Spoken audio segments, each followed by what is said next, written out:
Ada banyak alasan orang kaya tidak bekerja untuk uang. Salah satunya pajak.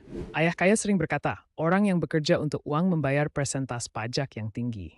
Alasan utamanya adalah setelah 1971, dolar Amerika Serikat berhenti menjadi uang. Dan dolar Amerika Serikat menjadi mata uang fiat. Apa itu mata uang fiat? Ayah kaya. Mata uang fiat adalah uang yang tidak bernilai dan tidak ditunjang oleh suatu yang bernilai kecuali ketetapan pemerintah. Apa itu ketetapan pemerintah? Ayah. Singkat kata, pemerintah membuat undang-undang yang menyatakan bahwa selembar kertas tertentu adalah uang, alat pembayaran yang sah. Contohnya, kalian harus membayar pajak dengan mata uang fiat negaranya. Kamu tidak bisa membayar pajak dengan emas atau ayam. Apa salahnya dengan mata uang fiat? Pemerintah cenderung belanja lebih daripada pajak yang dipungut. Mereka membuat janji yang tak selalu bisa mereka tepati. Jadi, mereka mencetak mata uang fiat untuk membayar tagihan mereka, sehingga mata uang fiat itu menjadi semakin tak berharga. Jadi, saya harus bekerja lebih keras dan hidup menjadi semakin mahal. Apakah mata uang fiat menjadi tak berharga? Australia semua matang menyusut tidak berharga, karena pemerintah itu terus reduksi mereka mengerti historis. Filsuf Prancis, Voltaire, Renab 1994 mengatakan, uang kertas akhirnya kembali ke nilai hakikinya, yaitu NO. Selama dolar Amerika Serikat didukung oleh emas, sulit untuk mencetak uang. Begitu dolar Amerika Serikat tak didukung oleh emas, mesin cetak mulai mencetak dan penabung menjadi pecundang. Setelah 1971, dolar Amerika Serikat menjadi beracun. Pada 1971, dolar Amerika Serikat menjadi hutang atau IOU, pengakuan utang dari wajib pajak Amerika. Selama wajib pajak tidak mengeluh, mesin cetak terus berjalan. Mencetak uang beracun itu seperti memberikan alkohol kepada pelaut mabuk.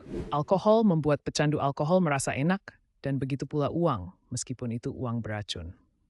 Selama 29 tahun, dari 1971 hingga 2000, dunia terpestar. Filipina Vestar Juta Borger. 10 tahun pertama abad ini, dunia mengalami 3 keruntuhan yang sangat besar. Pertama, keruntuhan .com pada tahun 2000, lalu keruntuhan real estate pada 2007, diikuti keruntuhan pasar saham pada 2008. Setiap kali pasar runtuh, kapasitas mesin cetak ditingkatkan, mencetak lebih banyak uang, berharap perekonomian tidak runtuh. Jadi ledakan antara 1971 dan 2000 diciptakan oleh uang cetakan? Ayah kaya. Tepat sekali Amun, sekarang pesta sudah berakhir? Iya. Dan mereka masih tetap mencetak uang, berharap lebih banyak uang cetakan akan menyelamatkan perekonomian. Iya, karena itulah penabung adalah pecundang. Hari ini, suku bunga untuk tabungan di bank mendekati Noel. Sekali lagi, penabung adalah pecundang. Ironisnya, hari ini bank punya uang tidak terlalu banyak, namun orang menjadi semakin miskin. Penyebabnya adalah uang kita beracun. Uang membuat orang semakin miskin. Orang-orang yang bekerja untuk uang dan menabung menjadi sakit. Pada 1976, seorang penabung bisa menabung dan menjadi kaya. Contohnya, pada 1976, tabungan sebesar 1 juta, X bunga 15%, $150 setahun. Anda bisa hidup sejahtera dengan $150 setahun pada 1976. Namun kondisi itu menjadi sangat berbeda hari ini. Hari ini, tabungan sebesar 1 juta, X bunga 2%, lalu 20.000 setahun. Sebesar itulah penurunan terhadap nilai uang. Desainnya 2% tergolong tinggi hari ini. Mari kita lihat suku bunga dibandingkan dengan inflasi. Bila tingkat inflasi 5%, berarti kamu kehilangan 3% uang kamu dalam setahun. Inflasi terjadi karena pemerintah terus mencetak uang. Salah satu alasan orang kaya menjadi semakin kaya karena orang kaya mencintai utang. Orang kaya tahu cara menggunakan utang supaya menjadi lebih kaya.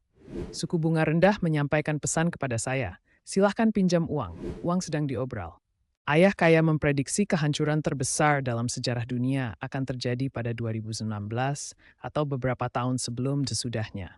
Dia juga memprediksi akan terjadi beberapa kehancuran besar sebelum kehancuran terbesar, yang dia prediksi terjadi sekitar tahun 2016.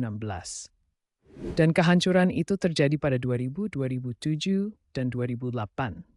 Ya, benar sekali. Bagaimana dia bisa begitu akurat dalam prediksinya? Ada banyak alasan.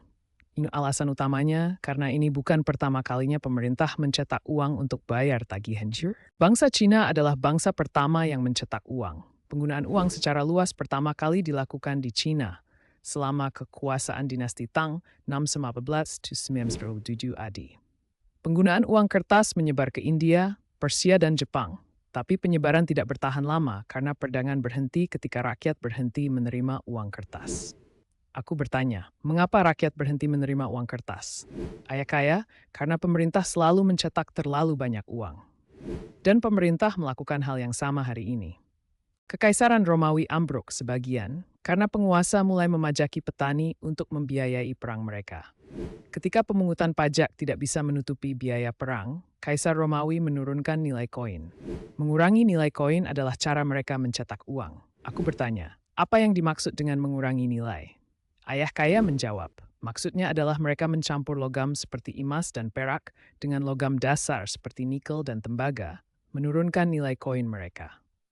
Tak lama kemudian, rakyat tidak mempercayai nilai koin mereka. Amerika Serikat pun melakukan hal yang sama pada 1964.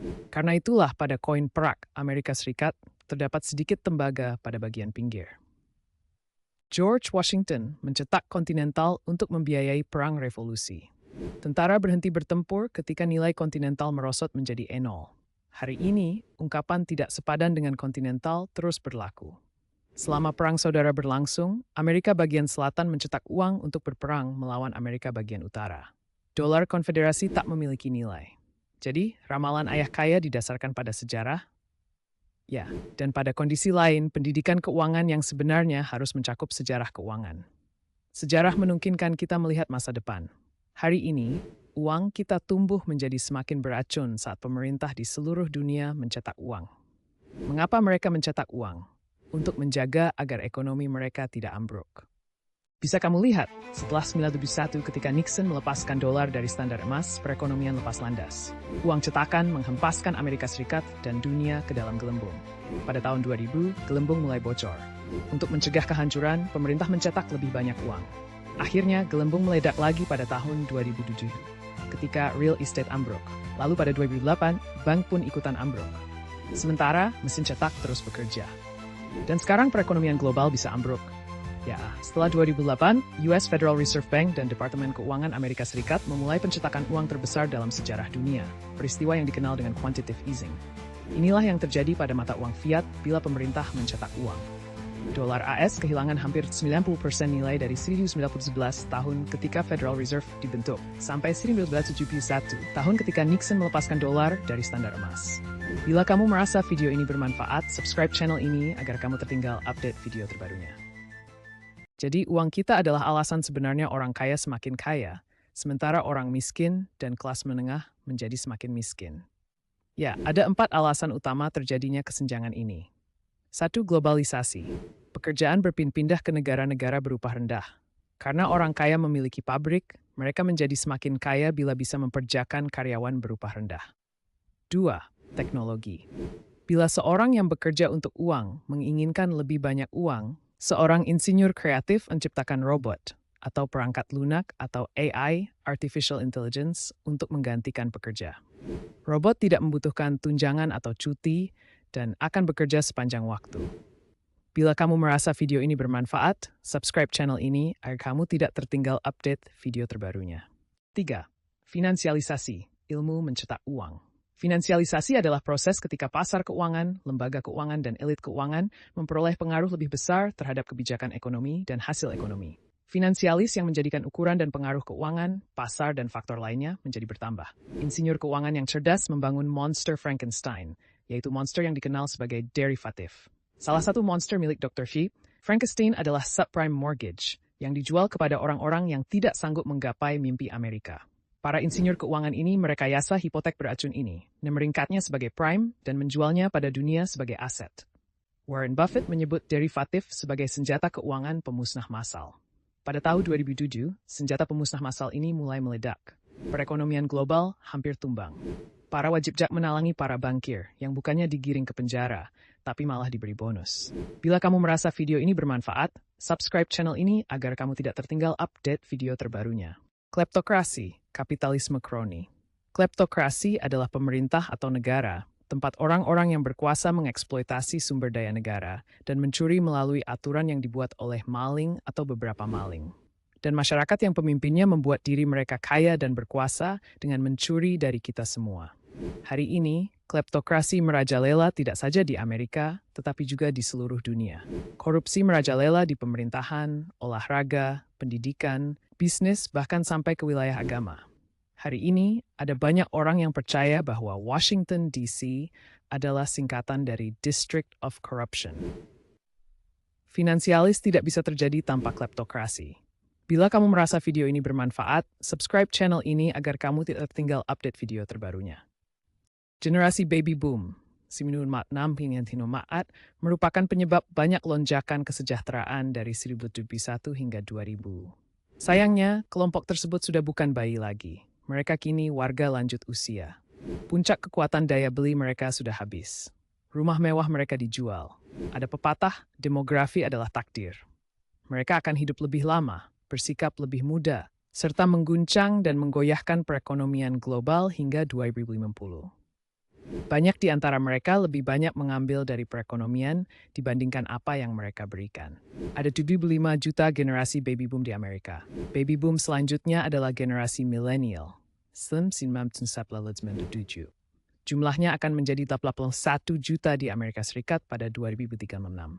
Bila kamu merasa video ini bermanfaat, silahkan subscribe channel ini agar tidak tertinggal update video terbaru. Dunia barat sudah tua, dunia baru masih muda. Dunia baru adalah pasar berkembang seperti India, Vietnam, Timur Tengah, Amerika Selatan, Afrika, dan Eropa Timur. Dunia baru adalah dunia generasi milenial. Mereka adalah ahli teknologi dan lahir pada dunia maya. Persis sebagaimana generasi baby boom Amerika mengguncang dunia, generasi milenial dunia. Terorisme, migrasi besar-besaran, Uber, Airbnb, dan perang dunia maya adalah awal dari perubahan. Bila kamu video ini bermanfaat, silahkan subscribe channel ini agar tidak tertinggal video update berikutnya. Bila kamu mendengarkan pakar keuangan, mereka selalu bicara tentang pertumbuhan. Kata pertumbuhan membuat jantung berdetak lebih kencang. Kata pertumbuhan membuat orang bersemangat. Tumbuhkan ekonomi, tumbuhkan kekayaan kita. Setelah keruntuhan 2008, para ahli terus berbicara tentang tanda-tanda awal pemulihan ekonomi. Ini berarti mereka mencari pertumbuhan segar. Para penabung benar-benar menjadi pecundang pada 2008. Itu adalah tahu ketika Amerika Serikat Federal Reserve Bank mulai operasi pencetakan uang terbesar dalam sejarah dunia. Dan pencetakannya belum berhenti. Bila kamu video ini bermanfaat, silahkan subscribe channel ini agar tidak tertinggal video update berikutnya. September 2010, Warren Buffett mengatakan hal ini kepada penabung.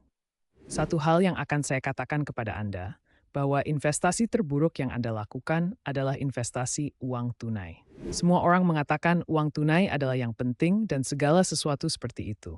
Dalam beberapa waktu, uang tunai tidak akan ada nilainya. Pemimpin kita masih mengharapkan lebih banyak tanda awal pemulihan ekonomi, lebih banyak pertumbuhan. Mereka berharap mencetak uang lebih banyak akan menyelamatkan perekonomian. Lord Rothschild dari dinasti perbankan Rothschild yang berpengaruh sering dikutip seperti ini. Ini adalah eksperimen terbesar dalam sejarah moneter dalam sejarah dunia.